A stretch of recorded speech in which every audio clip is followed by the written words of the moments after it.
अब देख रहे हैं कि आजकल मार्केट में कितना ज़्यादा वॉलेटिलिटी है। कभी हमारा पोर्टफोलियो ग्रीन हो रहा है, कब रेड हो रहा है। तो यहाँ पर मार्केट में अप्स एंड डाउन्स बहुत ज़्यादा हो रहे हैं। तो ऐसे सिचुएशन में हमारे पोर्टफोलियो में एक ऐसा फंड होना चाहिए जो हर मार्केट कंडीशन में आपको अच्छा रिटर्न मिले।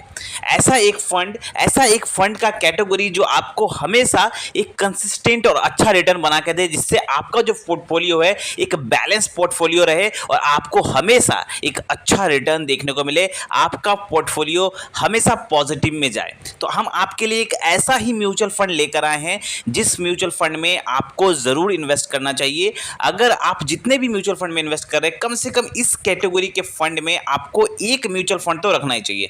मतलब आपके जो पोर्टफोलियो है आपका म्यूचुअल फंड में, उसमें एक फंड ऐसा रखना चाहिए जो आपको कंसिस्टेंट रिटर्न बना के दे और मार्केट कंडीशन के हिसाब से काम करे। ठीक है, तो हम आपके लिए एक ऐसा ही म्यूचुअल फंड लेकर आए हैं। उस म्यूचुअल फंड का नाम बताने के पहले हम आपके सामने इसका रिटर्न दिखाते हैं कि कितना रिटर्न इस फंड ने बनाकर दिया हुआ है। तो अगर हम बात करें ऑल टाइम रिटर्न की, जिस फंड की हम बात कर रहे हैं उस फंड का ऑल टाइम रिटर्न अगर हम बात करें तो इस फंड ने 20% के आसपास का रिटर्न बना के दिया है। ठीक है, वहीं अगर हम पिछले 5 साल की बात करें तो पिछले 5 साल में इस फंड ने 27% का रिटर्न बना के दिया है। ये फंड 2013 से मार्केट में आया हुआ है, काफ़ी अच्छा खासा पुराना फंड है और इसकी एवरेज रिटर्न इसका 20% है।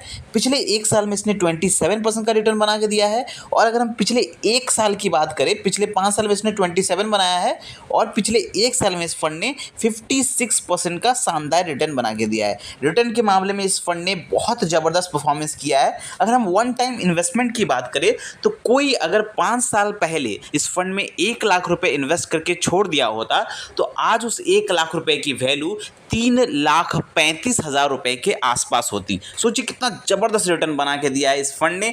और अगर हम इसके एनएवी की बात करें तो फिलहाल जब मैं ये वीडियो बना रहा हूँ उस समय इसकी एनएवी 121 रुपए के आसपास चल रही है। 5 स्टार की इसे रेटिंग मिली हुई है और इसमें मिनिमम एसआईपी आप 100 रुपए की भी मिनिमम एसआईपी कर सकते हैं इस फंड में। फंड साइज की अगर हम बात करें तो 4,500 करोड़ इसका फंड साइज है। और ये फंड की अगर हम बात करें होल्डिंग्स, तो आप होल्डिंग्स देखेंगे तो 63 कंपनीज में इसकी होल्डिंग्स है। सब बहुत ही शानदार कंपनीज है और बहुत ही तगड़े कंपनीज है जिसमें इन्होंने पैसा लगाया हुआ है। 63 कंपनीज में टोटल इनकी होल्डिंग्स है और इनका 99% पैसा इक्विटी मार्केट में इन्वेस्टर, मतलब जितना पैसा इनके पास है उसका मैक्सिमम पैसा अगर आप कह सकते हैं कि इनका इक्विटी मार्केट में इन्वेस्ट है, मतलब ऑलमोस्ट 99% पैसा। और वो 99% पैसा कहाँ डिवाइड हुआ है, आपके स्क्रीन पर दिख रहा होगा कि सबसे ज़्यादा उनका पैसा फाइनेंस सेक्टर में जा रहा है 18.9% का, उसके बाद सर्विसेज में 12.8% का, उसके बाद हेल्थ केयर सेक्टर में 9.3% का, कंस्ट्रक्शंस में 9% का, केमिकल्स में 8.6% का, कैपिटल गुड्स में 8.4% का, एनर्जी सेक्टर में 8% का, टेक्नोलॉजी सेक्टर में 7.1% का और कंज्यूमर में 5.3% का। तो रिटर्न इसने बहुत अच्छे ढंग से आप देख सकते हैं कि अपने जो इक्विटी सेक्टर एलोकेशन को डिवाइड किया हुआ है। वहीं अगर हम बात करें एक्सपेंस रेशियो की तो 0.41% का इनका एक्सपेंस रेशियो है और काफ़ी बढ़िया यहाँ पर ये फंड है। एक्सपेंस रेशियो भी सही है, होल्डिंग एनालिसिस भी सही है और बहुत ही तगड़ा फंड है। एग्जिट लोड इसका 1% है। अगर आप 30 दिन के अंदर पैसा रिडीम करते हैं, अगर आप इन्वेस्टमेंट कर रहे हैं और 30 दिनों के अंदर अंदर यानी 1 महीने के अंदर अंदर आपने पैसा रिडीम कर लिया तो आपको 1% का एग्जिट लोड लगेगा। और आप म्यूचुअल फंड में आते हैं लॉन्ग टर्म के लिए तो यहाँ पर आप एग्जिट लोड के बारे में बिल्कुल ना सोचें।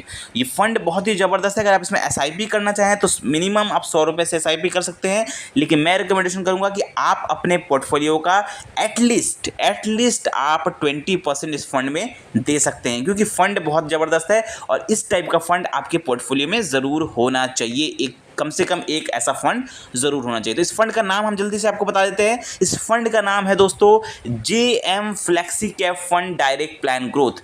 JM फ्लेक्सी कैप फंड यानी ये फ्लेक्सी कैप कैटेगरी का फंड है। और आप सब जानते हैं कि फ्लेक्सी कैप कैटेगरी के जो फंड होते हैं उनमें फंड मैनेजर के पास आज़ादी होती है कि वो अपने पैसे को अलग अलग सिचुएशन के हिसाब से इन्वेस्ट कर पाएँ, अलग अलग स्टॉक को पिक कर पाएँ सिचुएशन के हिसाब से। अगर मार्केट गिर रहा है तो उस सिचुएशन के हिसाब से वो अलग स्टॉक्स बाई करें, अगर मार्केट ऊपर जा रहा है तो उस सिचुएशन के हिसाब से अलग वो बाई करें। अपने सिचुएशन के हिसाब से वो बाई कर सकते हैं, जिसके कारण आप ये फंड हमेशा कंसिस्टेंट रिटर्न बना के देते हैं, क्योंकि यहाँ पर फंड मैनेजर को पूरी आज़ादी होती है सिचुएशन के हिसाब से इन्वेस्ट करने की। इसलिए फ्लेक्सी कैप कैटेगरी के फंड्स में से आपको एक फंड ऐसा जरूर रखना चाहिए जो फ्लेक्सी कैप कैटेगरी का हो। आपके पोर्टफोलियो में कम से कम एक फ्लेक्सी कैप कैटेगरी का फंड होना ही चाहिए। और यहाँ पर मैं आपको जेएम फ्लेक्सी कैप फंड बताना चाहूँगा कि काफ़ी शानदार है। एक और फंड है फ्लेक्सी कैप कैटेगरी का, पराग पारिक फ्लेक्सी कैप फंड, आप उसमें भी इन्वेस्ट कर सकते हैं। लेकिन फिलहाल जेएम फ्लेक्सी कैप फंड ज़्यादा यहाँ पर अपॉर्चुनिटी बनाते हुए दिख रहा है,